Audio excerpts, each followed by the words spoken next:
예, 이번 시간에는 사업장 위험성 평가에 관한 지침에 대해서 안내해 드리도록 하겠습니다. 저는 한국안전기술지원단의 공종현 부장입니다. 자, 우리가 이제 사업장의 위험성 평가를 하기 위해 대해서는 반드시 이 위험성 평가의 지침을 좀 이해하고 넘어가시는 부분이 필요하겠고요. 지금 화면에 보시는 것과 같이 처음에 개정된 이후에 제정이 된 이후에 개정이 계속 이루어지고 있고요. 그 다음에 이제 올해 최근 개정된 지침 그 내용을 가지고 설명을 드리도록 하겠습니다. 자, 우리가 이제 보면 총칙에 있는 목적, 적용 범위, 정의가 있는데요. 이런 부분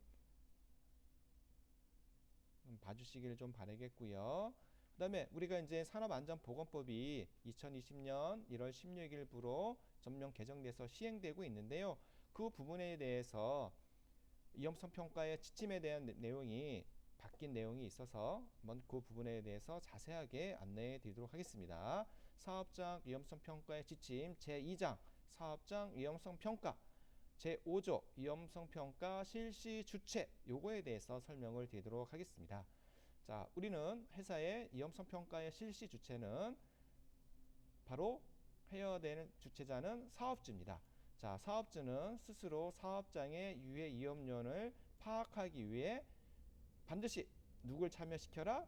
근로자를 참여시켜 실태를 파악하고 이를 평가하여 관리하는 등 위험성 평가를 실시하여야 한다라고 명시가 되어져 있습니다.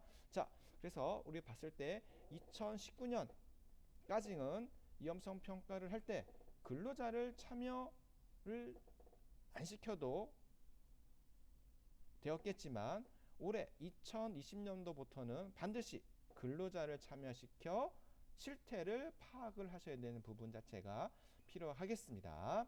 자, 5조의 2항을 한번 보도록 하겠습니다.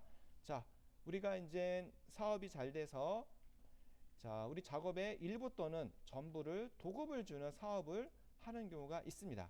이럴 때 보면 도급인 사업주와 수급인 사업주가 위험성 평가를 할 때는 각각 위험성 평가를 진행을 하셔야 되는 부분 자체가 필요가 합니다. 자, 이 각각 하는 목적 자체는 이렇게 보시면 되시겠습니다. 자, 우리 사업장 내에 어느 한 곳에 임대를 줬습니다. 그래서 일을 맡겼어요. 그러면 이제 이런 건설물에 대해서는 누구 겁니까? 그럴 때 전체적인 위험성 평가를 도급인 업체에서 하는 거고, 그럼 한 나의 공정을 맡아서 일을 한다라고 하면 그 안에 근로자가 있기 때문에 그 맡은 수급인에 대해서 업체가 해당하는 공정이라는 방향에 대해서 위험성 평가를 실시를 해야 되는 부분 자체가 필요한 겁니다. 자, 그래서 이제 이런 위험성 평가를 했다. 그래서 개선을 해야 되는 부분 자체가 필요할 겁니다. 그러면 이런 개선을 할 때 보면 도급 사업주는 수급 사업주가 실시한 위험성 평가 결과를 검토하고 도급 사업주가 개선할 사항이 있는 경우 이를 개선해야 된다라고 되어져 있습니다. 이렇게 이제 도급을 준 수급 업체가 위험성 평가했는데 떨어질 위험이 있는 장소가 있습니다. 근데 그곳에 안전 난간이 설치가 안 되어져 있어요. 근데 알고 보니까 그 시설물은 도급 사업주 겁니다. 그랬을 때 이제 도급 사업주가 이를 개선을 해야 되는 부분 자체가 필요한 거고요. 그럼 간단하게 이제 수급인 업체 직원인데 소음이 많이 발생하는 작업 공간에서 일을 하고 계세요. 근데 이제 기막이를 착용 안 했어. 그거는 도급 사업주보다는 수급 사업주가 이렇게 개선해야 되는 부분 자체가 필요가 합니다. 자, 이제 다음에는 근로자가 참여를 시켜야 하는 때라고 이렇게 되어져 있는데요. 2020년도부터는 반드시 위험성 평가를 할 때에는 근로자를 참여를 시켜야 되는 부분 자체가 필요가 합니다. 자, 그래서 위험성 평가 실시 규정 제 6조 근로자 참여에 대해서 보도록 하겠습니다. 자, 근로자 참여는 사업주는 위험성 평가를 실시할 때 다음 각 호의 어느 하나에 해당하는 경우 해당 작업에 종사하는 근로자를 참여시켜야 한다라고 되어져 있습니다. 자, 첫 번째, 관리감독자가 해당 작업의 유해 위험 요인을 파악하는 경우라고 되어져 있어요. 자, 우리가 보통 이제 사업장의 위험성 평가 실시 주체는 사업주가 되지만 사업주 밑에 우리가 작업장에서 총괄 지휘하고 이런 분을 지휘 감독하는 분을 관리 감독자라고 합니다. 그러면 관리 감독자가 또 업무 중에 위험성 평가, 유해 위험 요인을 파악해야 되는 부분 자체가 있어요. 그래서 관리 감독자가 해당 작업의 유해 위험 요인을 파악을 하셔야 되는데 그 작업을 할 때 반드시 근로자를 참여시켜라. 왜? 현장에서 누가 일을 하고 있습니까?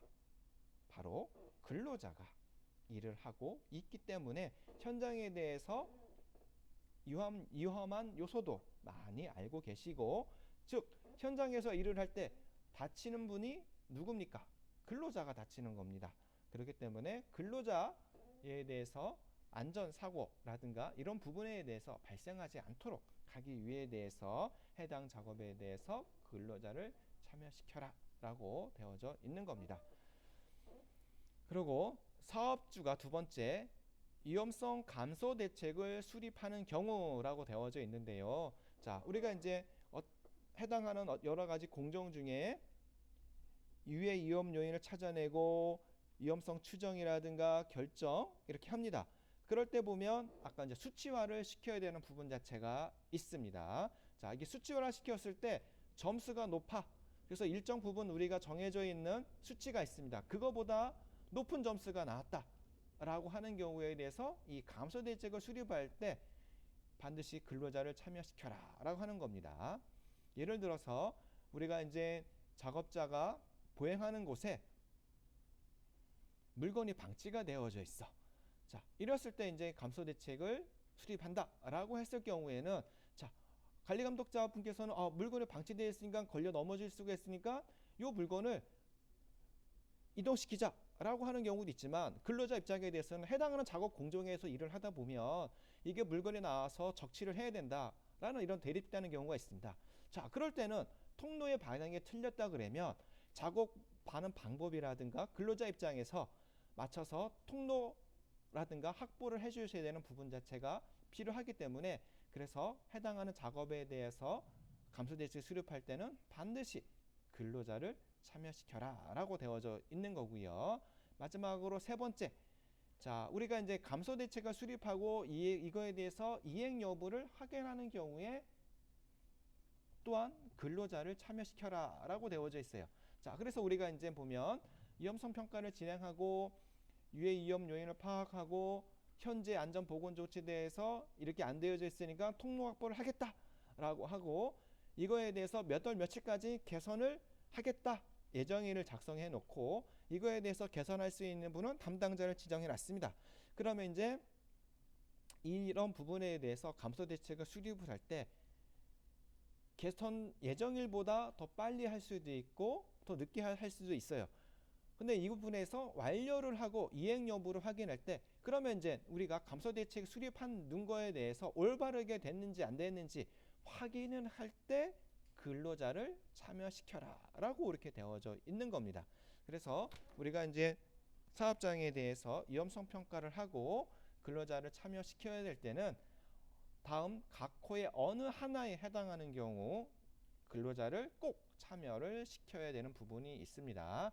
자, 다시 한번 말씀드리면 첫 번째가 관리 감독자가 해당 작업의 유해 위험 요인을 파악을 하는 경우, 두 번째가 사업주가 위험성 감소 대책을 수립하는 경우, 세 번째 위험성 평가 결과 위험성 감소 대책 이행 여부를 확인하는 경우에 각 호의 어느 하나에 꼭 근로자를 참여시켜서 진행을 해 주시기를 바라겠습니다.